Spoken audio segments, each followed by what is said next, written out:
Hello everyone, welcome back to my channel. So today we are going to start with a new topic and the name of the topic is light. Now, before starting with the deep concepts and more interesting concepts, let us at first know the basic definition of light. So let's proceed. First of all, what we know about light? Light is nothing but a form of energy. So,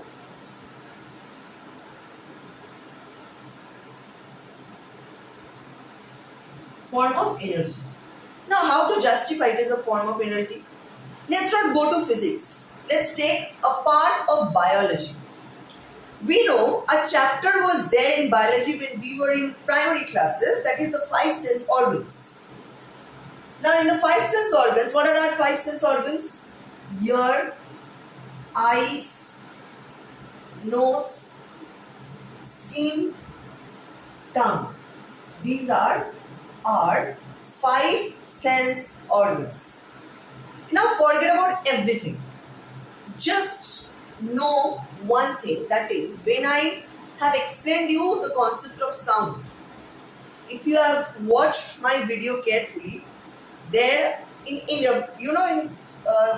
in the beginning or in the ending part of that video, I have told you that sound is also a form of energy.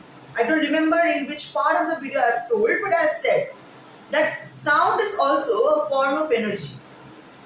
Now, light is also a form of energy. Sound is also a form of energy. How to justify that? Basically, energy is something that is perceived by our sense organs. Now, we cannot say that taste is a energy because it is sensed by the tongue. No. Taste is not a part of physics. Obviously, taste is a part of chemistry. Why? Because let me tell you that also. Chemicals are present like spices, which we add in our food. The salt. Salt is what? NaCl. It's a chemical compound. Oil. It's also a chemical compound. Everything that you are adding in your food while cooking are all made up of chemicals. So it's a part of chemistry. So ultimately, cooking is also a part of science. Because home science is there, which is an elective subject, home science. But let's not go to it. Come back to physics. So sound is also a form of energy because it is perceived by our ears. Similarly, light is also a form of energy because it is not felt by the skin. It is not felt by the nose. It is not felt by the ear. Neither it is felt by the tongue. But who feels it? It's our eyes. Right? So, light is a form of energy that is perceived by our eyes. So, as a part of definition, can we say that light is a form of energy that creates a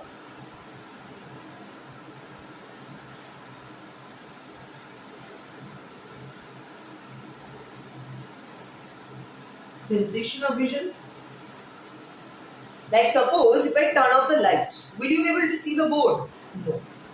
Will you be able to see me? No. Will you be able to see the wall? No. Just because in my room I have turned on the light.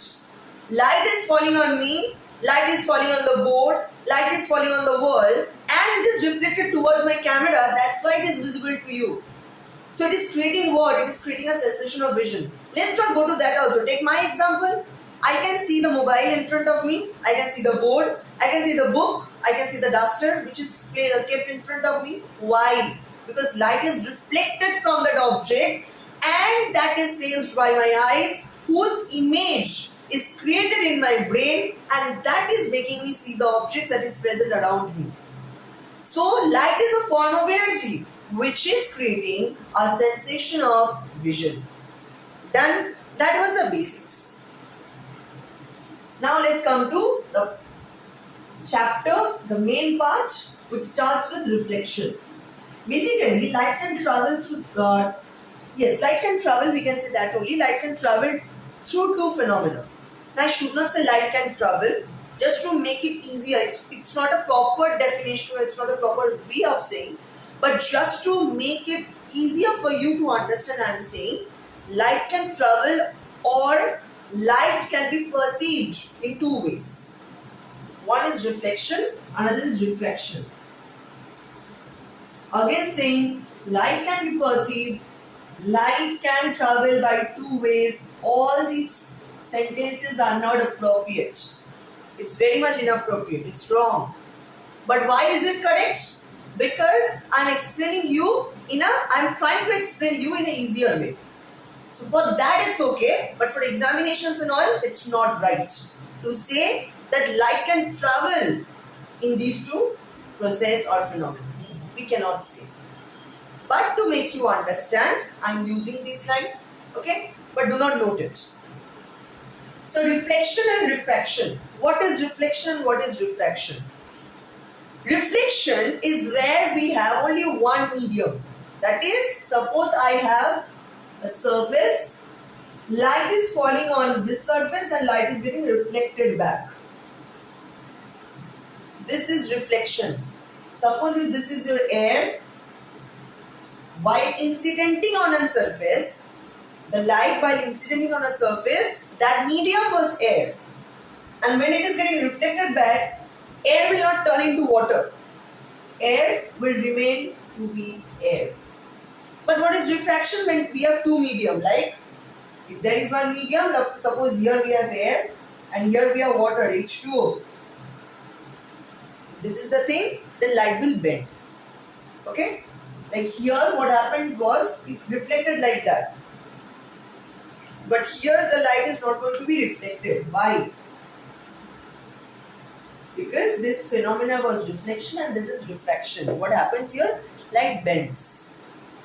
Like, I don't want to go to this concept, but still I am saying we draw normal based on less denser and more denser. Based on the density, either light bend towards the normal or light bends away from the normal. Okay? So here it should be traveling like this. Okay.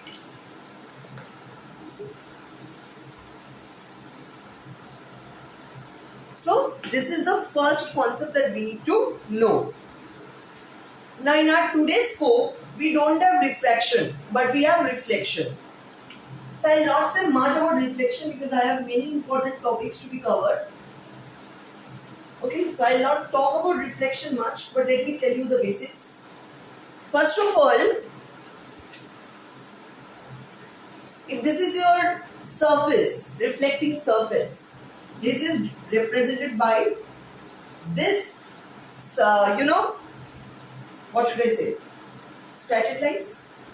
Okay, naming it as A and A dash, or A or A prime. Done. Light is incidenting, light is reflected. These arrows are important, without which school will give you 0.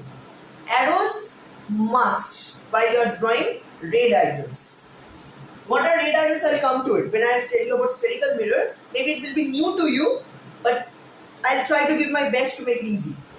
So if this is your incident ray, this is your reflected ray, and then this is your normal.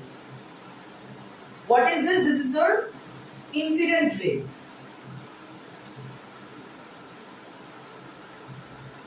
The ray that is getting incidented on this particular plane. This is called a reflecting plane or reflecting surface. The point where the incident ray is incidenting, denoting it by O. O is your point of incidence. Why is it called point of incidence? Because, very simple, incident ray is incidenting on this point, so it is called point of incidence. Simple English. Next, after incidenting on this particular surface, it is getting reflected back. And this is the ray which is getting reflected. This is called reflected ray. Simple.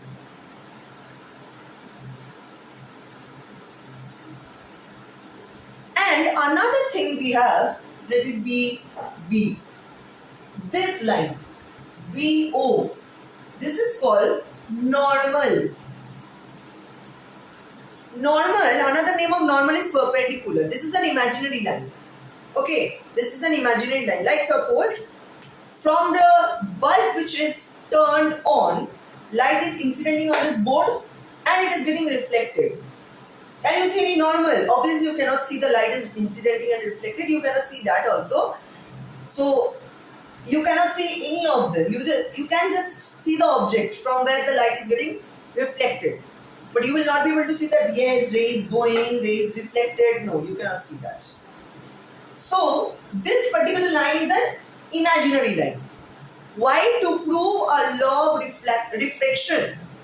To prove a law of reflection, we have to draw this perpendicular line, which is named as normal. So what is normal? Normal is nothing but a perpendicular line which is drawn on the point of incidence. This is an imaginary line. Okay, that's all. Now, there are two angles found. First is angle of incidence, second is angle of reflection. This angle I and this angle R. Angle I is called angle of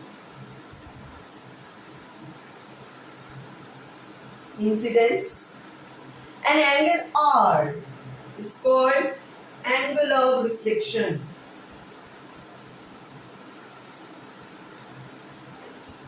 Okay? Now let us just know the definition.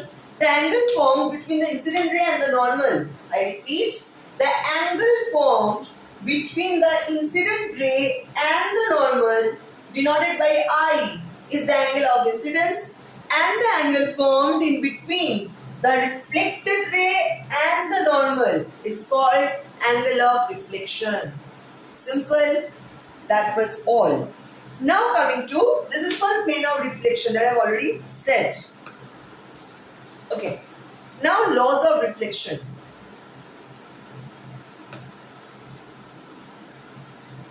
Now there are two laws following which all the light rays reflects. There are two laws. First law states that the incident ray, the reflected ray and the normal all will lie on the same plane at the same point of incidence. Let me tell you. The incident ray,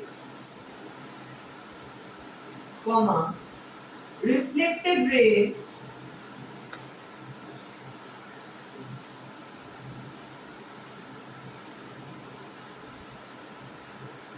comma normal all lie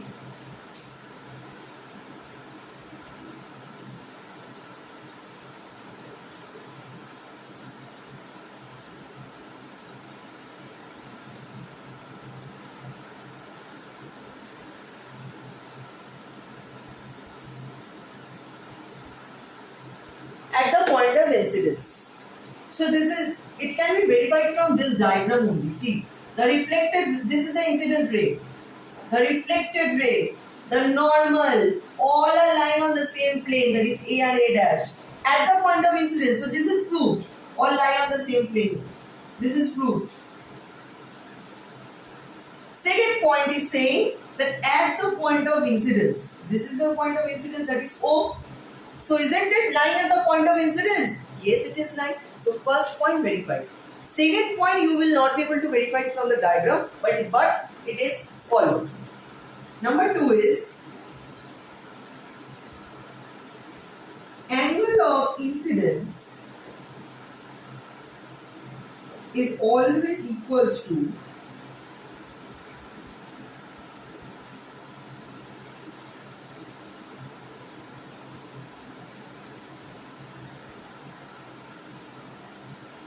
angle of incidence is always equal to angle of reflection. That is, angle I is always equal to angle R. These two angles, this angle and this angle, are always equal.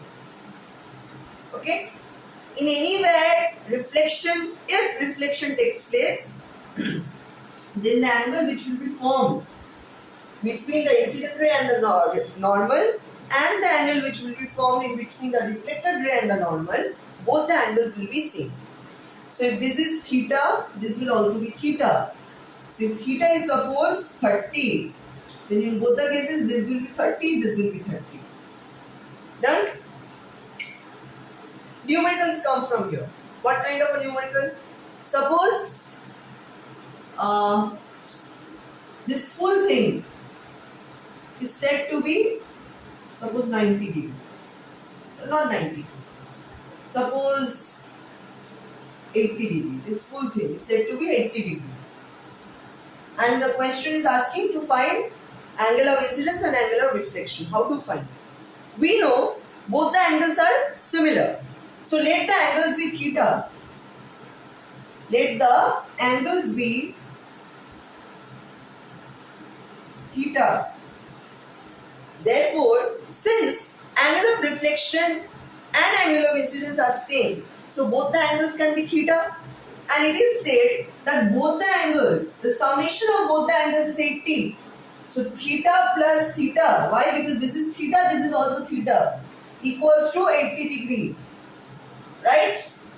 So 2 theta equals to 80 degree. So what will be your theta? 40. So angle of incidence is 40. Angle of reflection is 40. This is what you need to find. Simple numericals. Now I will tell you a bit about lateral inversion.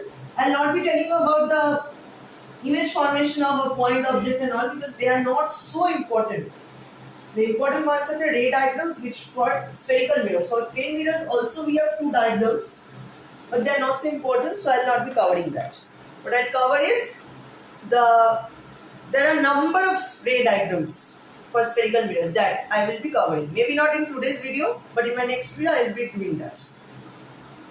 So let me tell you a bit about lateral inversion. Very simple. I will not write anything on the board. Just listen to me carefully. When you take a book,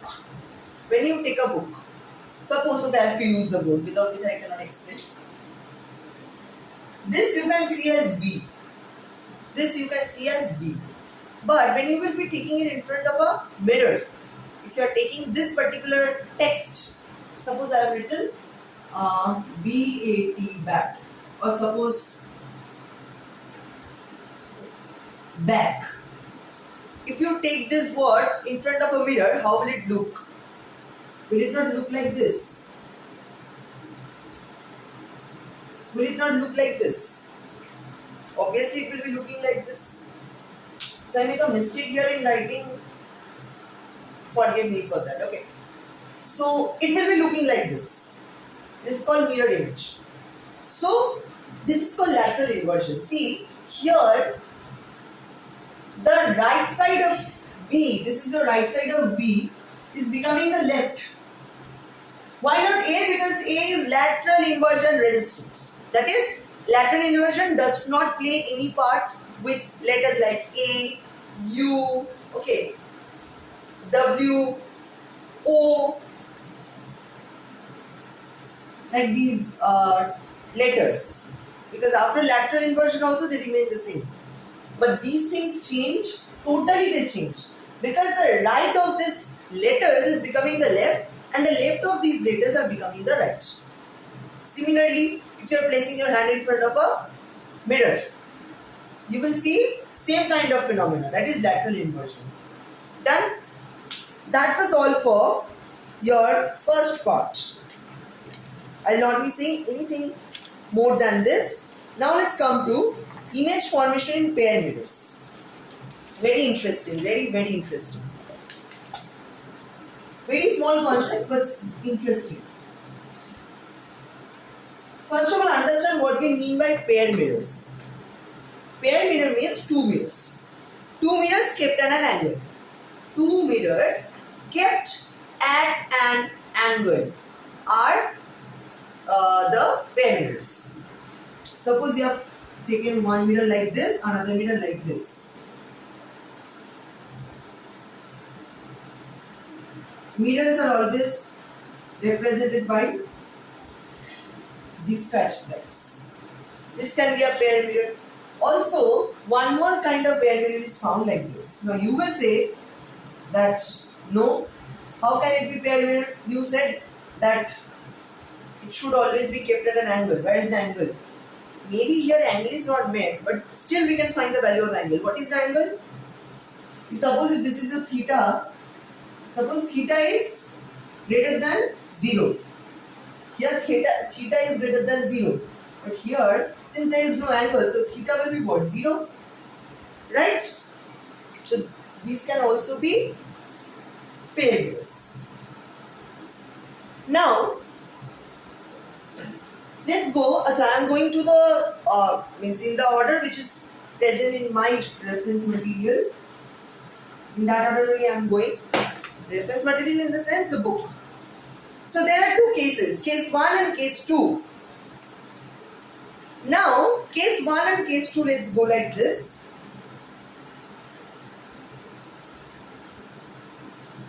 If angle theta between the mirrors is such that n equals to 360 by theta is odd, that means, suppose in between the two mirrors the angle I have taken as theta. I repeat, the angle in between the two mirrors I have taken as theta. That is the theta. Now what we have to find is, we have to find the value of n. What is n? N is equals to 360 by theta. N is equals to 360 by theta. 360 the total angle by the angle which is present in between the two mirrors.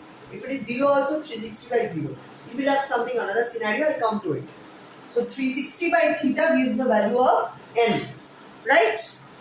Now, such that n is odd. Now there can be two cases. One is after division you are getting n as odd, and another scenario can be after division you are getting n as even. So if suppose case 1, what is case 1? N is equals to odd number. So if dividing 360 by theta is giving you an odd number,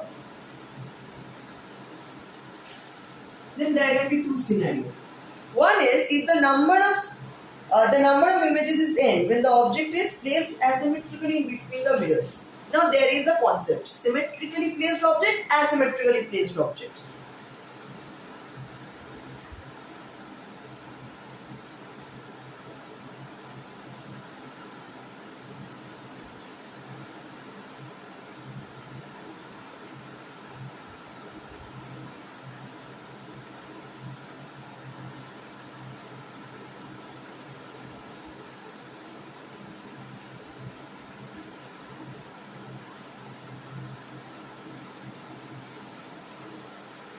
So I have taken here two pair mirrors.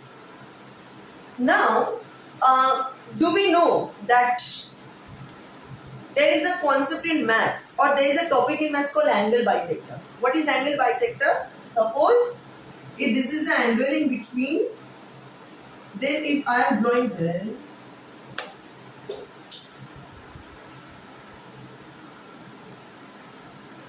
if I am drawing an angle in between, then suppose the full angle is 30. Then angle bisector will divide the angle into two equal parts. That is, this will be 15 and this will be 15. So if total is 30, then it will be dividing into 15, 15. So if the total is 80, it will divide into 40, 40. If it is 60, then 30, 30. So that's the work of angle bisector. So here I have taken, this is, don't think this to be a normal. There I have said normal, so here it's not a normal. Here it's simply a angle bisector. So if the full angle is taken here as again theta, then this thing that I have drawn here, okay, that is your angle bisector. Now what is asymmetrically placed objects? Through this I will be showing you asymmetrically placed object, and by this I will be showing you symmetrically placed object.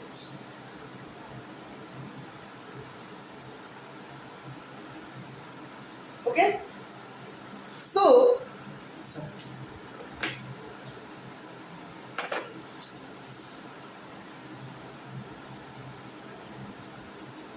asymmetrically means the object is placed anywhere in between the two mirrors except the angle bisector. The angle can be placed here. The angle, not the angle, the object. The object can be placed here, the object can be placed here, here, anywhere, but not on this line. And symmetrically means the object is placed here. That is, in between the two mirrors or on the angle bisector. So if suppose n is odd, after division we have got that n is odd. This is the number of image, n is the number of image, but this is not the final number. What is the number of image? Suppose the theta is the angle in between the two mirrors and the object is placed asymmetrically, that is anywhere in between the two mirrors except the angle bisector. Then at that point of time, the number of image becomes n itself. That is, after dividing 360 by the value of theta, the answer that you are getting is the number of image that will be formed. But for symmetrical, what happens is, suppose if this is theta, then you are dividing 360 by theta, you are getting 1. Sorry. This angle is theta, you are dividing 360 by theta and you are getting n. Here, n minus 1 will be the number of images. That is, why is this happening? I am telling. N is an odd number. Listen to me properly. N is an odd number. What is n? You are dividing 360 by theta. What is theta? The angle in between the two mirrors. Now we have to see whether the object is placed asymmetrically or the object is placed symmetrically. Asymmetrically means anywhere in between the two mirrors except the angle bisector. Then at that point of time, n becomes the number of image. But if the object is placed in the angle bisector, that is the object is placed symmetrically, then the number of image is n minus 1. That is the answer that you are getting after dividing 360 by theta. From that answer, we are subtracting 1. And that is what is giving us the number of images. Done? Now why does this happen is because here the image object, when you are placing, distinct, clear, vivid image you will get. But here what happens is two image get overlapped. Two image gets overlapped. That's why one image is formed less. If in total suppose here 4 images are formed, that is after dividing you are getting 4. After dividing the value of n is 4, then for asymmetrically placed objects, the number of images formed will be 4. But if it is placed symmetrically and you are getting 4, then at that point of time, 4 in the sense in the value of n is 4, then one image will be getting overlapped by other. So automatically you will be seeing 3 image. Why? Because in total there are 4 image. One is getting overlapped by the other. So you have to subtract 1. Therefore the number of image formed will be 3. So 4 minus 1, we are getting 3. Simple. Now case 2 can be there. That is when this was when n is odd. What is your case 2? When n is an even number. Now whenever n is an even number, let me read out this. If n equals to 360 by theta and n is even, then the number of images is always n minus 1 for all positions. So if you are getting even, one thing I have said wrong. Okay, here I have taken the example of 4. That is, I have said 360 by theta. If suppose n is 4, then it will not be 4. It has to be an odd number, right? So suppose, I'll tell you again, before telling this, I'm telling this again, it will not be 4. Because if it is 4, then automatically it will be n minus 1, but it has to be 3. Done. So if n is 3, that is an odd number. Then we have to judge, n is 3, that is an odd number. Now we have to judge whether the object is placed asymmetrically or symmetrically. Accordingly, we will perform. It is symmetrical, then 2. If it is asymmetrical, then it will remain as 3. Done. But the example with which I have explained to you earlier, that was wrong. It will not be 4. It has to be an odd number. Otherwise, it will be under case 2. So case 2, here we can easily take the example of 4. Suppose n equals to 4. Then in all cases, what we have to do is same. Formula of n is same. Finding out the form n is always same. 360 by theta. Here what we have to do? We have to subtract 1 always. Okay, we have to always subtract 1. That is, we have to always do minus 1 from the value of n. Now, one thing just know, that is, suppose two mirrors are kept parallelly. Two mirrors are kept parallelly.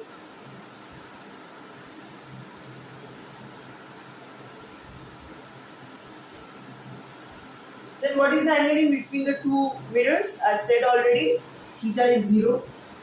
So what is your N?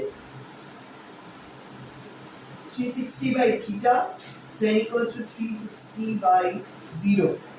Now, what is 360? Any number when divided by 0 is infinite. So 360 by 0, what will it give? Infinite. So infinite number of images will be formed. Infinite number of images will be formed. How will it be formed? Suppose one object is placed here. One object is placed here. Then okay, not here. Suppose if this is the line. Here, reflection object will be placed here. Means the image, one object is kept here, O1, image will be formed here, I1.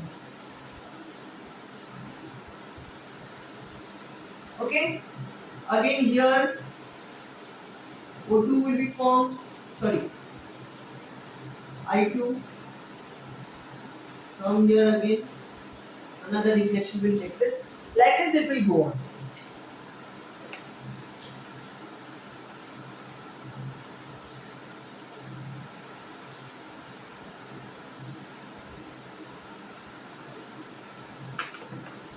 Now,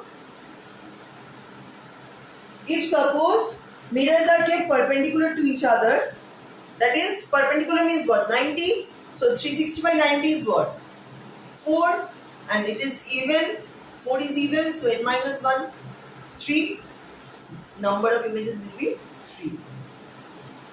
So that was all for this part. Now another part we have, that is the concept of spherical mirrors. Image formation by spherical mirrors, that I will be telling you in my next video. For the timing, let me just introduce spherical mirrors and keep. Next video I will be directly proceeding with the data items and the rules and all. So mirrors are of two types. Mirrors. What is a mirror? A glass piece on one side it is silver coated and another side acts as a reflecting surface. That is, if this is your glass piece, you can see, or a glass slab, anything, a glass piece, one side you have silver coating. Now the reason for giving these, these kinds of structural line is to assure the fact that yes, one side of the glass piece is silver coated. Okay? So this is your mirror. Now mirror can be of two types. One is a plane mirror, another is a spherical mirror. Plane,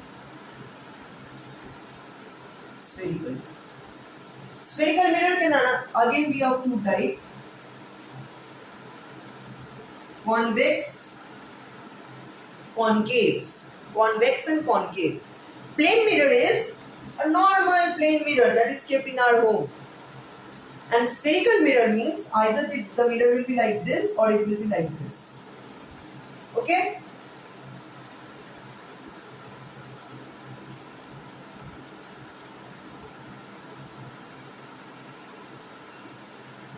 This is called concave. This is called convex. Why is it called concave?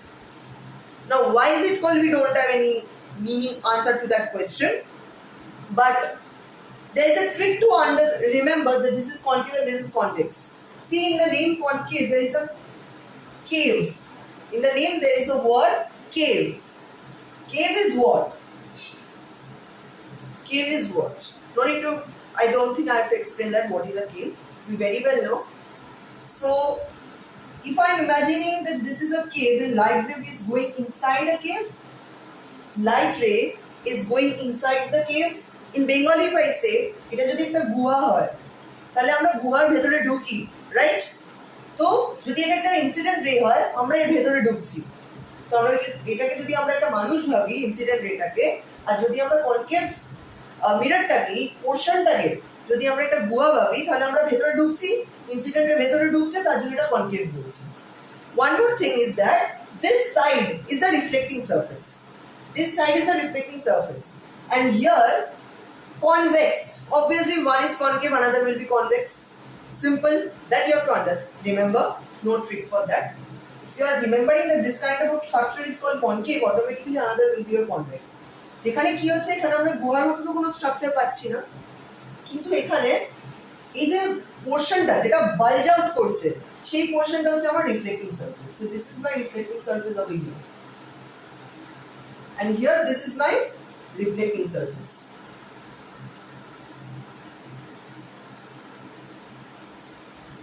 Now this portion, this is called bulging in. This is bulging in, right? And this portion is bulging out. So this is your bulged out portion. That's it. Nothing else to say. So that was all for today. Hope you have liked my video. If you like my video, please like, share and subscribe it. Also press the bell icon if you have not. And in my next video, I will be proceeding with more deeper concepts and with the ray diagrams and ultimately the Cartesian system of light. So till then, bye.